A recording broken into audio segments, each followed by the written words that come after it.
So dear, आप सभी का स्वागत करता हूं अपने YouTube परिवार MRS स्टडी में। तो यहाँ पे हम लोग हाईवे इंजीनियरिंग में जो है क्वेश्चन डिस्कस कर रहे थे। और ये हाईवे इंजीनियरिंग एक तरीके से कह सकते हैं ट्रांसपोर्टेशन इंजीनियरिंग का पार्ट है ना। तो ये क्वेश्चन जो है ये गेट के एग्जाम्स में ऑलरेडी पूछे जा चुके हैं। वो क्वेश्चन जो हम लोग डिस्कस कर रहे थे। अगर आप इस प्लेलिस्ट में जो भी वीडियोस मैंने दिया है आपको, अगर वो वीडियोस आपने नहीं देखा है तो उस प्लेलिस्ट को पूरा प्रॉपर तरीके से देख लीजिए ताकि आपको जो है प्रॉपरली समझ में आ सके। तो यहाँ पे आपका दिया गया है क्वेश्चंस आज का है कि अ रोड इज बीइंग डिजाइंड। ये एक रोड जो है उसको डिजाइन किया जा रहा है फॉर ए स्पीड कितना लिया गया है 110 kilometre per our and horizontal curve with super elevation 8%, है ना। यानी सुपर एलिवेशन जो है 8% दिया गया है। If the coefficient of side friction is 0.1 the minimum radius of curve का जो मिनिमम रेडियस है वो कितना होगा required for the safe vehicular movement, ताकि जो व्हीकल है उसका मूवमेंट जो है सेफली हो सके, आसानी से हो सके, कोई उसमें दिक्कत ना आए, कहीं न एक्सीडेंट हो, न स्किडिंग हो, न स्लिपिंग हो, किसी तरीके का कोई रिस्ट्रिक्शन ना लगे, एकदम सेफली जो है मूव कर सके। तो उसके लिए मिनिमम रेडियस कर्व की कितनी ज़रूरत पड़ेगी, तो फॉर्मूला यूज करेंगे v²/g+f=r। ये r यानी रेडियस = फॉर्मूला होता है। तो यहाँ पे फॉर्मूला पे पुट करेंगे v जो है हमारा 110 किलोमीटर पर आवर है, इसको मीटर पर सेकंड में चेंज कर देंगे। तो 110 गुने 5/18 अगर मल्टीप्लाई करते हैं तो ये मीटर पर सेकंड में चेंज हो जाएगा। अगर मीटर को किलोमीटर में चेंज करना है तो 18/5 से हम लोग जो है मल्टीप्लाई करते हैं। तो इसको ये कन्वर्ट करने के बाद स्क्वायर कर देंगे, डिवाइडेड बाई 9.81 इंटू 0.08 प्लस 0.1। तो यहाँ पे आप करेंगे तो आपको जो है आंसर जो मिलेगा, तो आप कैलकुलेटर भी लेकर बैठिए। जब भी क्वेश्चंस बनाने के लिए बैठिए तो कैलकुलेटर बहुत ज़रूरी है। अगर कैलकुलेटर लेकर नहीं बैठते हैं तो फिर आपको ही प्रॉब्लम होगा। तो चलिए सबसे पहले हम लोग ऑन कर लेते हैं, उसके बाद 110 गुने 5 डिवाइडेड बाई 18, ये आ गया हमारा कितना 30.5। अब इसका कर देंगे हम लोग स्क्वायर, इसका कर देंगे स्क्वायर, तो कितना आ गया 933.64। ठीक है, 933.64 जो है हमारा आ गया, जो कि यहाँ पे r दिया गया है। और नीचे वालों को मल्टीप्लाई करेंगे तो चलिए साथ में ही मल्टीप्लाई करते हैं यहाँ पे हम लोग।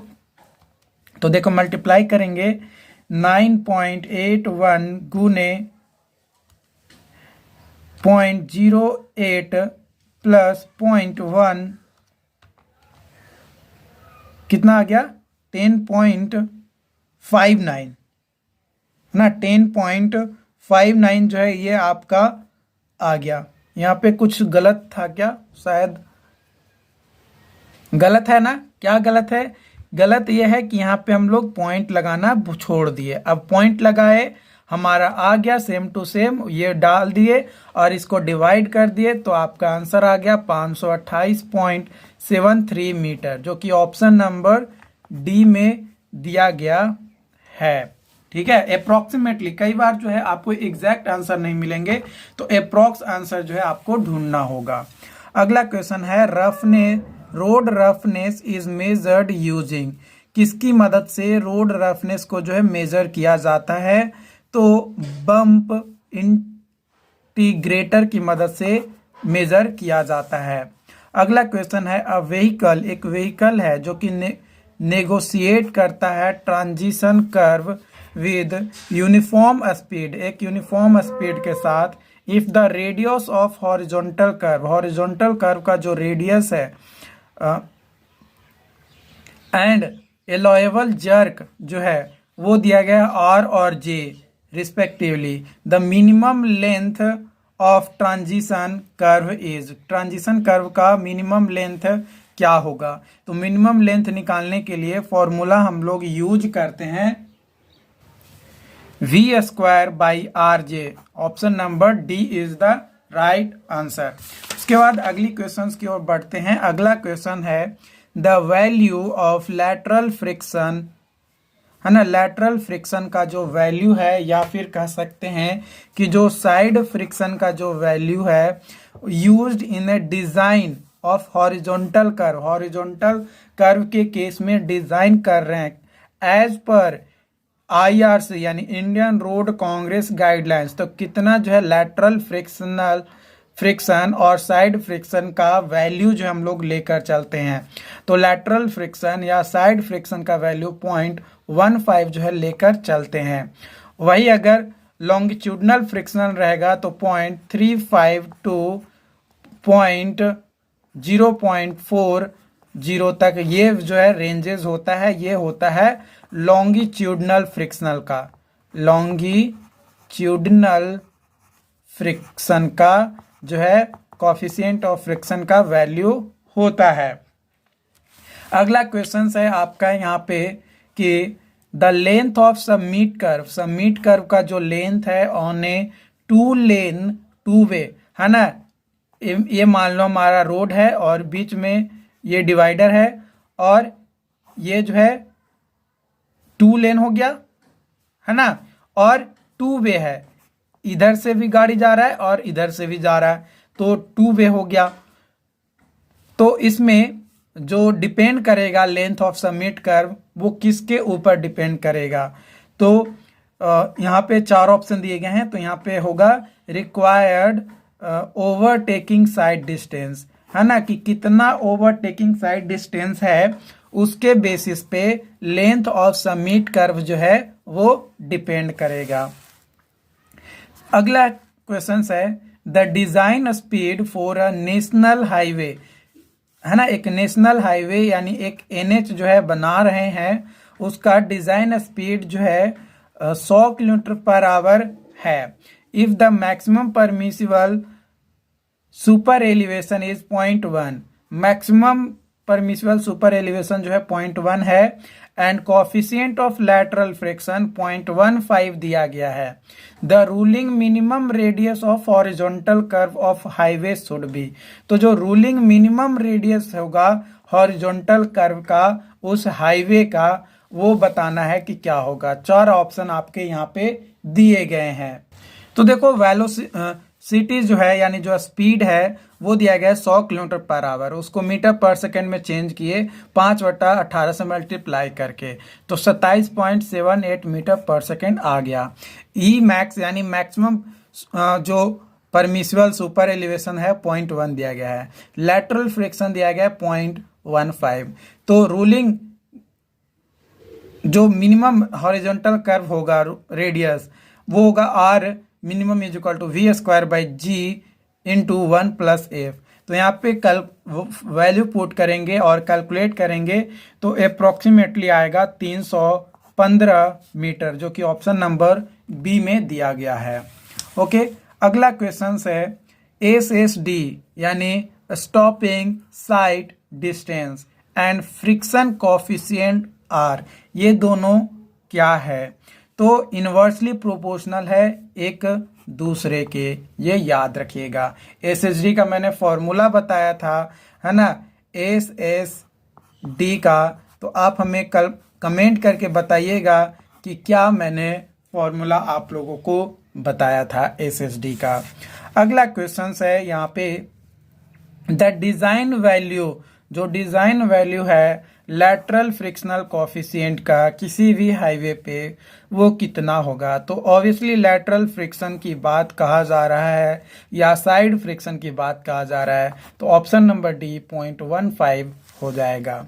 अगला क्वेश्चन है camber on A highway pavement, highway pavement पे जो कैम्बर है वो प्रोवाइड करेंगे टू टेक केयर ऑफ, किस चीज़ को देखभाल करने के लिए जो है कैम्बर प्रोवाइड करते हैं हाईवे पेवमेंट में। तो ड्रेनेज को देखरेख करने के लिए option number B. Stopping sight distance is minimum, है ना, स्टॉपिंग साइड डिस्टेंस जो है मिनिमम होगा, यानी SSD जो है मिनिमम होगा distance available on A highway, जो मिनिमम डिस्टेंस अवेलेबल होगा हाईवे पे किसका, विच इज द, चार ऑप्शंस दिए गए हैं। यहाँ पे आपका जो सही उत्तर हो जाएगा वो हो जाएगा आपका distance of sufficient length to stop the vehicle without collision, यानी बिना टकराए हुए जो डिस्टेंस हमें नजर आए और गाड़ी को हम रोक सकें, वह डिस्टेंस हमारा मिनिमम डिस्टेंस होगा किसी भी हाईवे पे अवेलेबल, जिसको स्टॉपिंग साइड डिस्टेंस कहेंगे। अगला क्वेश्चन है विड्थ कैरिज वे, है ना, width of carriage way for a single lane के लिए इज रिकमेंडेड टू बी, कितना रिकमेंड करते हैं तो 3.75 मीटर रिकमेंड किया जाता है। ये अकॉर्डिंग टू IRC है, यानी इंडियन रोड कांग्रेस के अनुसार ये बताया गया है। अगला क्वेश्चन है reaction time for calculating stopping sight distance, stopping sight distance को कैलकुलेट करने के लिए रिएक्शन टाइम कितना एज्यूम करके चलते हैं। तो भाई हमें IRC बोलता है कि अगर हमें टाइम नहीं दिया गया है तो मिनिमम जो टाइम है reaction time stopping sight distance के लिए वो 2.5 सेकेंड जो हम लोग लेकर चलते हैं। अगला क्वेश्चन है द रिलेशनशिप, है ना, रिलेशन बताना है बिटवीन लेंथ एंड रेडियस के बीच में of an ideal transition curve के लिए क्या होगा। तो यहाँ पे जो सही उत्तर है वो हो जाएगा L inversely proportional to radius होता है, यानी लेंथ जो है इन्वर्सली प्रोपोर्शनल होता है रेडियस के। अगला क्वेश्चन है यहाँ पे कि at highway stretches where the required overtaking sight distance can not be provided, ये प्रोवाइड नहीं किया जाएगा। It is necessary to incorporate in such sections of the following, किस सेक्शंस में। तो यहाँ पे सही उत्तर हो जाएगा at least twice the stopping sight distance, है ना, जो स्टॉपिंग साइड डिस्टेंस है उसका दुगना। ओके, अगली क्वेश्चंस की ओर बढ़ते हैं। द वैल्यू ऑफ कैम्बर, जो वैल्यू है कैम्बर का जो कि रिकमेंड किया जाता है सीसीस रोड के लिए इन एरिया ऑफ हैवी रेनफॉल, जहाँ पे बहुत भारी मात्रा में बारिश होती है, तो वहाँ पे 1/50 कैम्बर का जो वैल्यू है ये रिकमेंड किया जाता है अकॉर्डिंग टू IRC। अगला क्वेश्चन है यहाँ पे if an ascending gradient of 1 in 50 meters, another ascending gradients of 1 in 30, then deviation और एंगल जो है वो कितना होगा। तो देखो ये एक हमारा 1 in 50 का एक ग्रेडियंट है और 1 in 30 का ग्रेडियंट है। ये एंगल जो है डेविएशन एंगल थीटा को रिप्रेजेंट कर रहा है। तो 1/30 माइनस 1/50 इज इक्वल टू करेंगे तो 1/75, जो कि ऑप्शन नंबर बी में दिया गया है। अगला क्वेश्चन है द सुपर एलिवेशन, जो सुपर एलिवेशन है needed for the vehicle travelling at a speed 60 kilometre per hour, 60 kilometre per hour on a curve, एक कर्व पे of radius 128 metre, 128 metre on the surface with the coefficient of friction 0.15 दिया गया है। तो यहाँ पे 4 option दिए गए हैं, तो हमें जो है क्या कैलकुलेट करना है। तो भाई सुपर एलिवेशन कितनी ज़रूरत होगी अगर हम लोग 60 किलोमीटर प्रति घंटा के स्पीड से कोई भी व्हीकल्स को ट्रैवल कर रहे हैं तब। तो E is equal to formula होता है V²/GR 0.75। अब ये 0.75 इंटू ये जो V है ये किलोमीटर पर आवर में ना लेकर इसको मीटर पर सेकंड में लेते हैं। तो अगेन यहाँ पे 1000/18 3600, या फिर इसको कह सकते हैं कि 5/18 18 से मल्टीप्लाई कर दो, इसको काट छाट करोगे तो 5/18 ही अल्टीमेटली आने वाला हो। तो यहाँ पे ये इसका स्क्वायर का होल स्क्वायर बाई 9 GR, तो 9.8 इंटू 128 रेडियस हमें जो है दिया गया है। तो यहाँ से ई का जो वैल्यू कैलकुलेट करेंगे वो आ जाएगा 0.124। लेकिन जो IRC बोलता है कि 0.07 से ज़्यादा वैल्यू जो है हमारा नहीं होना चाहिए।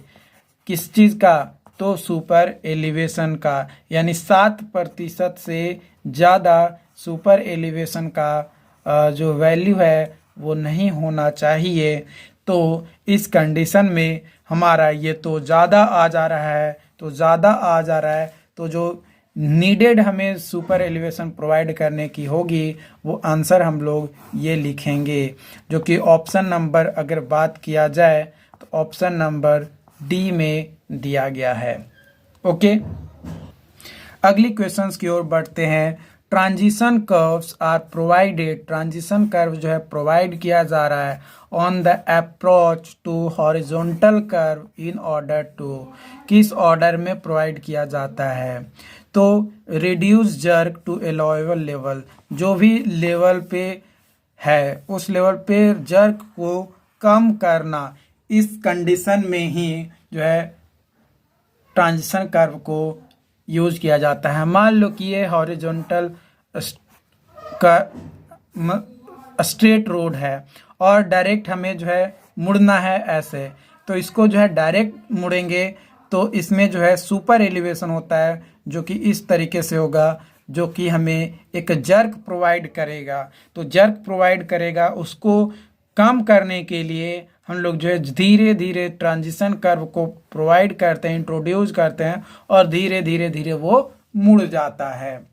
ओके, अगला क्वेश्चन यहाँ पे दिया गया है कि द स्लाइडिंग कंसिडरेशन, जो स्लाइडिंग कंसिडरेशन है for stopping vehicles on super elevated horizontal curves provided the following bound, following bound को प्रोवाइड किया जा रहा है on the amount of super elevation के। तो यहाँ पे 4 ऑप्शन जो है दिए गए हैं। ठीक है, तो ये 4 ऑप्शन दिए गए हैं, तो इसके अनुसार कौन सा सही होगा?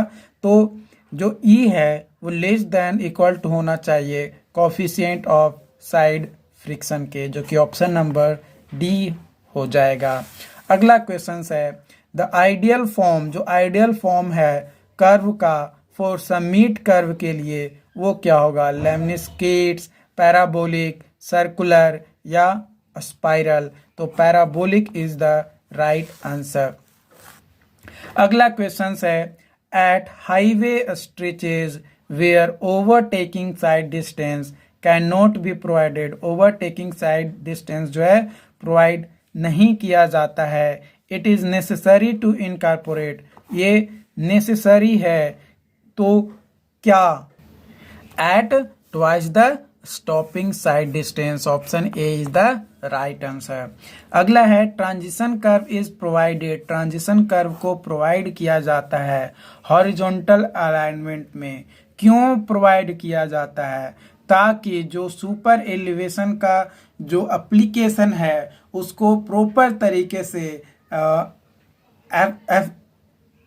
फैसिलिटेट कर सके, क्योंकि ये हमारा जर्क फ्री मूवमेंट को प्रोवाइड करता है, जो कि option number B is the right answer. अगला क्वेश्चन है यहाँ पे कि the convexity provided to the carriageway between the crown and edge of pavement is known as, वो जाना जाता है gradient, camber, slope, vertical curve. तो इसका सही उत्तर हो जाएगा कैम्बर। ठीक है, कैम्बर में ही ना क्रोन को प्रोवाइड किया जाता है ना, कैरिज वे और क्रोन के बीच में, एंड एज ऑफ पेमेंट जो है उसको कैम्बर बोला जाता है। अगला क्वेश्चन है यहाँ पे कि सुपीरियर रोड, जो सुपीरियर रोड होता है उसमें जो कैम्बर्स होता है वो जेंटलर होता है। Option number B is the right answer.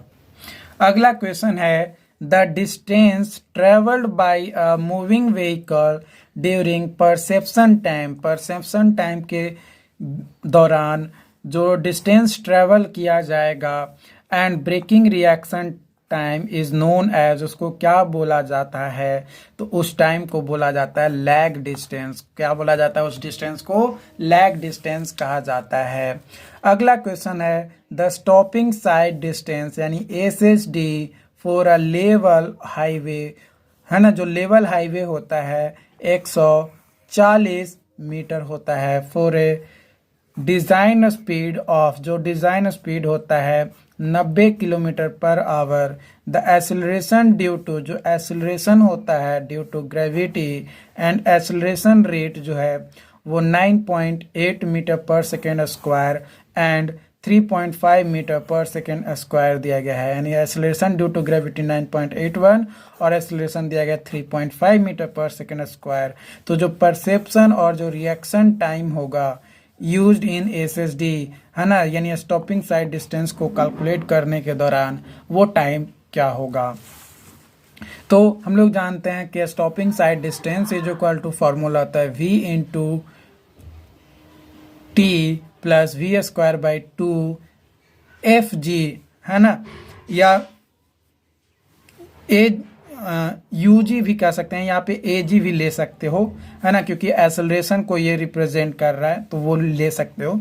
ठीक है, तो एस एस डी दिया गया 140 और ये जो है 90 किलोमीटर पर आवर दिया गया, तो 90 को गुना कर देंगे 5/18 से, तो ये मीटर पर सेकेंड में बन जाएगा इंटू टी प्लस अगेन यहाँ पे मीटर पर सेकेंड में लेंगे बाई 2 इंटू 3.5, है ना। ओके, तो ये आ जाएगा। यहाँ से जब कैलकुलेट करोगे आप पूरा वैल्यू को, तो पूरा वैल्यू कैलकुलेट करने के बाद आपका आ जाएगा t is equal to 2.02 second. ये आपका आंसर हो जाएगा। ठीक है, अगली क्वेश्चंस की ओर बढ़ते हैं। अगला क्वेश्चन है द डिज़ाइन स्पीड, जो डिज़ाइन स्पीड दिया गया है 2 लेन 2 वे रोड के लिए वो 60 किलोमीटर पर आवर दिया गया है और लॉन्गिट्यूडनल जो कॉफिशिएंट ऑफ फ्रिक्शन वो दिया गया है 0.36। The reaction time of A driver का जो रिएक्शन टाइम है 2.5 सेकेंड है। कंसीडर करना है कि एक्सेलरेशन ड्यू टू ग्रेविटी जो है 9.8 मीटर पर सेकेंड स्क्वायर है। द इंटरमीडिएट साइड डिस्टेंस कितना होगा रोड का, ये जो है आपको बताना है, कैलकुलेट करना है। तो यहाँ पे एसएसडी को कैलकुलेट करने के लिए फॉर्मूला होता है V T plus V square by 254 F plus minus S. तो यहाँ पे 0.278 V T plus V square by 254 F plus minus S. तो यहाँ पे जो है हम लोग कैलकुलेट करेंगे और पूरा वैल्यू पुट करेंगे। यहाँ पे ये इसलिए लेकर चले हैं ताकि ये जो वेलोसिटी का जो वैल्यू है ये हमारा कितना रहे, किलोमीटर पर आवर में ही रहे, मीटर पर सेकंड में चेंज ना करना पड़े। अगर आप चाहते हैं तो इसको मीटर पर सेकंड में भी कन्वर्ट करके लेकर चल सकते हैं, है ना, मतलब इसको। लेकिन जो एसएसडी का जो वैल्यू आएगा ये मीटर में आएगा, लेकिन यहाँ पे जो वेलोसिटी का जो वैल्यू यूज करेंगे, स्पीड का जो वैल्यू यूज पुट करेंगे वो किलोमीटर पर आवर में ही पुट करेंगे। तो यहाँ से एसएसडी कैलकुलेट करेंगे तो 181.07 मीटर आ जाएगा। उसके बाद इंटरमीडिएट साइड डिस्टेंस के लिए दोगुना ऑफ एसएसडी करेंगे तो 162.14 मीटर जो है आ जाएगा। तो ये आपका आंसर हो गया। अगला क्वेश्चन है यहाँ पे parabolic vertical curve is being design. एक पैराबोलिक वर्टिकल डिजाइन जो है किया जा रहा है, join a road of grade plus 5% के ग्रेड के साथ with A road of grade 3%, है ना, 5% के ग्रेड के साथ जोड़ा जा रहा है 3% के ग्रेड के रोड को। तो जो वर्टिकल कर्व है, लेंथ ऑफ वर्टिकल कर्व वो 400 मीटर दिया गया है। मेजर एलोंग द हॉरिजॉन्टल, है ना, हॉरिजॉन्टल के along the vertical point of curvature यानी VPC is located on the road of grade 5% and difference in height, है ना, जो डिफरेंस है हाइट में VPC and vertical point of intersection VPI वो कितना होगा, ये जो है आपको बताना है कि difference in height between vertical point curvatures and vertical point intersection के बीच में जो हाइट का डिफरेंस होगा वो क्या होगा। तो देखो ये जो ग्रेडियंट है ना, ग्रेडियंट दिया गया है 5% और 3%। इन दोनों को अगर एक ग्रेडियंट n से यहाँ पे लेते हैं, m भी आप ले चल सकते हो, n से भी आप कह सकते हो। तो इनको अगर आप देखोगे तो H1 माइनस H2 या फिर G1 माइनस G2 करोगे तो यहाँ पे आएगा तो 0.08 यानी 8% जो है ये आपका आ जाएगा। तो difference in height between VPC and VPI, तो y is equal to n 2l x square, तो 0.08/2 into 400 into X square. Since height point is given, जो हाइट पॉइंट है ये दिया गया है, x is equal to n1l/n यानी 5 into 400/8 यानी 250 मीटर। क्योंकि n जो है ये 8% जो है हो गया, जो कि हम लोग ऑलरेडी यहाँ पे जो है ऊपर में कैलकुलेट कर लिए थे। तो y0 is equal to n/2l x square, तो 8 इंटू 1/100/2 इंटू 400 इंटू 250 का स्क्वायर यानी 6.25।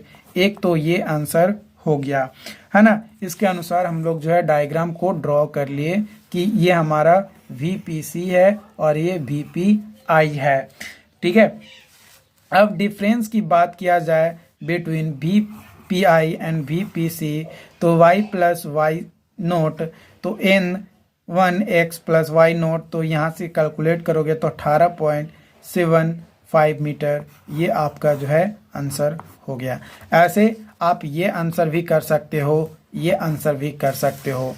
तो आपको एग्ज़ाम में जो आंसर दिया हुआ रहेगा उसके अनुसार आपको करना है। तो अलग अलग अप्रोचेज आप जो है अपना सकते हो बनाने के टाइम, लेकिन जो जिस तरीके से ऑप्शन दिए जाएंगे उसके अनुसार ही जो है आपको मैच करना है कि आपका सही उत्तर क्या होगा। क्योंकि अगर आप सही अप्रोच नहीं ले पाओगे तो एग्ज़ाम में आप सही बनाने के बावजूद भी आपका जो आंसर्स है वो गलत आ जाएगा, ठीक है। तो ये चीज़ को ध्यान देना। और इसका अगर नोट्स चाहिए तो आप इंजीनियर प्लस ऐप को डाउनलोड कर लीजिए, या फिर आप हमारे Telegram channel MRS study official पर ज्वाइन कर जाइए। दोनों ही जगह पे आपको जो है हमारे नोट्स मिल जाएंगे। तो वीडियोस को ज़्यादा से ज़्यादा दोस्तों के साथ आप लोग जो है शेयर कीजिए। चैनल को सब्सक्राइब नहीं किए हैं तो सब्सक्राइब कर लीजिए। Thank you.